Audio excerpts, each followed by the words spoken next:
This is the eighth letter in the Bible paraphrase entitled Letters to Street Christians by two brothers from Berkeley, published in 1971, created in the late 1960s during the Jesus Revolution.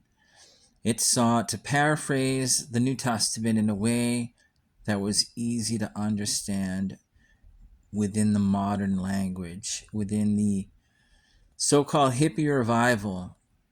God did magnificent things and still does. Yet in this day, in the 1960s, the world was rich with what was called the Jesus Revolution. I'll be reading the paraphrase of the book 1 Thessalonians, letter 8. To the brothers and sisters who know Jesus is coming back, members of the Father's family everywhere are helped when they see how your trust in Jesus causes you to do His work. The way you serve other people with love and the way you look for Jesus' coming shows everybody that you belong to the Father. Remember, we didn't choose the Father, but He chose us and proved to us that His good news was true by the power of His Spirit in our lives. Let's keep on copying Jesus and trusting His Spirit, no matter what comes down. When we do that, we'll be examples for other brothers and sisters, and we won't have to go around telling people about how much we trust the Father, because they'll be talking about what they see Him doing in our lives. They'll tell us about how we turned away from the world system to trust the Father and wait for His Son Jesus to come back. And we should keep telling them that the Father raised Jesus from the dead to set us free from the punishment our rotten lives deserve.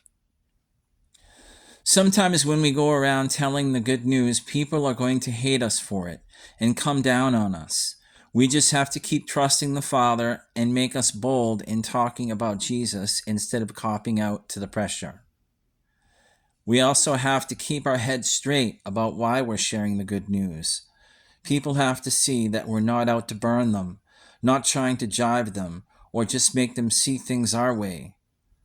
The Father wants us to spread the good news in truth and love, not pleasing people, but pleasing Him, trusting His Spirit.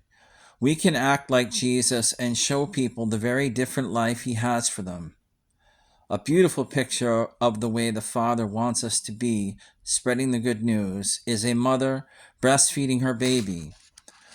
It's a love so gentle and pure that it wouldn't try to hurt or get anything for itself. That love only wants to help and give and make strong.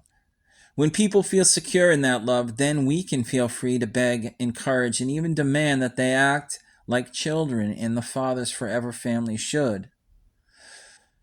When you really get behind serving the Father, you can expect a lot of hassle because people get jealous of what they see in your life. A lot of Jews in particular are going to be burned when they see non-Jews getting to know God.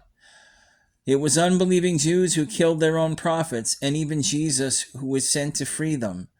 They've been against the Father's plan ever since, and the result is that they're going to do all they can to keep people from trusting Him. All they're doing is building up their own punishment. For us, though, the greatest happiness is seeing people trust the Father and become members of His forever family. Think what it will be like to be together with them and Jesus, our liberator, when He comes back.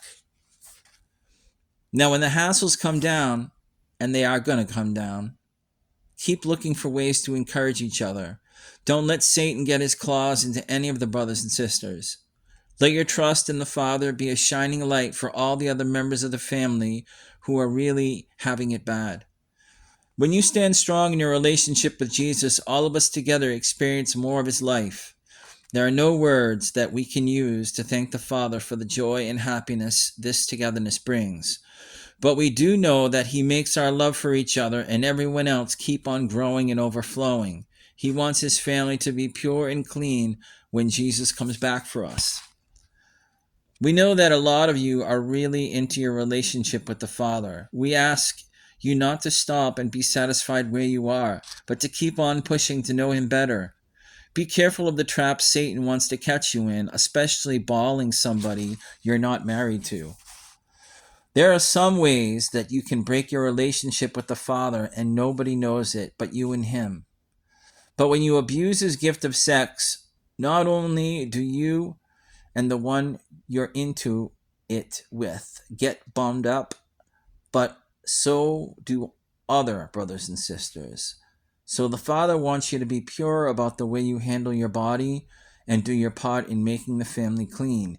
He gave you His Spirit to teach you and lead you, and if you blow it, that's the one you're hurting. God's love is the most important thing we can share with each other. If you still have to learn that lesson, learn it good. If you've learned it, use it.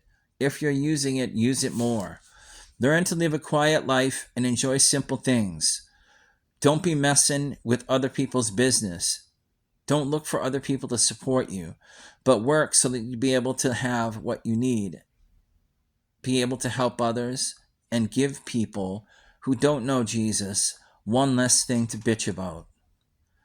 One thing we have to keep in our heads is that what is happening to all the brothers and sisters who die before Jesus comes back? People who don't know Jesus have a good excuse for being sad when someone they know dies. But us who know Jesus have all the reason in the world to be happy. And the Father proved what was going to happen to us when He brought Jesus out of that grave. We know that the spirits of those who have died trusting Him are with Him right now.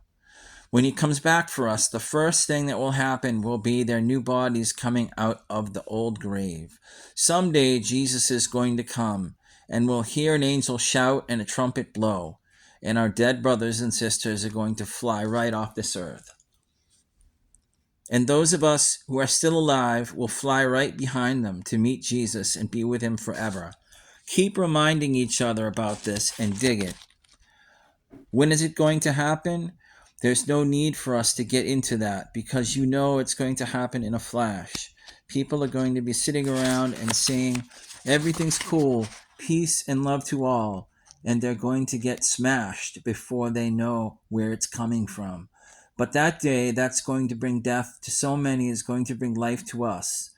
We won't be surprised if we got our eyes on Jesus. If you can dig it, we are children of light and of the day, and we don't belong to darkness and night.